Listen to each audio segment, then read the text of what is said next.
Attention, les règles pour compter les ventes d'albums vont changer en 2026 et ça risque bien de tout chambouler pour certains artistes. Vous êtes forcément au courant, Gims a totalement dominé 2025 en termes de succès musical en France. Il se retrouve en tête du top des ventes d'albums de l'année avec plus de 500 000 exemplaires vendus de son album Le Nord se souvient. Enfin, pour être plus précis, plus de 500 000 équivalents ventes. Car son album a atteint ces chiffres sans format physique, donc sans même vendre littéralement d'albums. Mais ses titres ont été tellement écoutés en streaming qu'en faisant la conversion, il devient l'artiste qui a le plus vendu de l'année. Mais comment cet album a-t-il pu avoir un tel succès? Pour le comprendre, il faut remonter à septembre 2024. Gims sort ce qui était alors un projet de 9 titres, Le Nord se souvient. L'album contient déjà dans sa tracklist 2 singles ayant été numéro 1 quelques mois plus tôt, Spider et Sois pas timide. Et bientôt un 3e titre, Ciel, atteindra lui aussi la première place.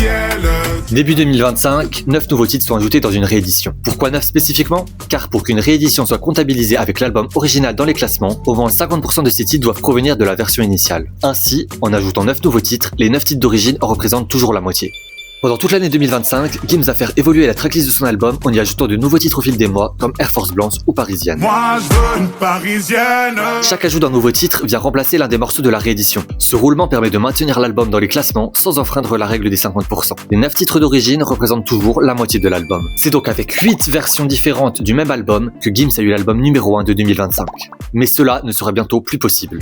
En effet, le SNEP qui comptabilise les ventes d'albums en France vient d'annoncer des évolutions de ces règles pour refléter les évolutions du marché. Dorénavant, la tracklist d'un album ne peut pas changer plus de 3 fois par rapport à l'album original, et ça change tout. Avec une telle règle, Gims n'aurait pas pu faire compter les streams de Parisienne ou Appelle ta copine dans les équivalents ventes du Nord se souvient. Ce n'est d'ailleurs pas la seule règle qui change. Il ne sera maintenant plus possible pour un artiste de forcer à l'achat groupé d'un album et d'une place de concert, et les achats de masse seront plafonnés à 3 produits identiques par commande. Aussi, le prix minimum pour qu'une vente soit prise en compte passe temporairement à 8,40 €. Il ne sera ainsi plus possible pour Jul de vendre ses albums sur clé USB à 7,99 € s'il veut que ses achats soient comptabilisés.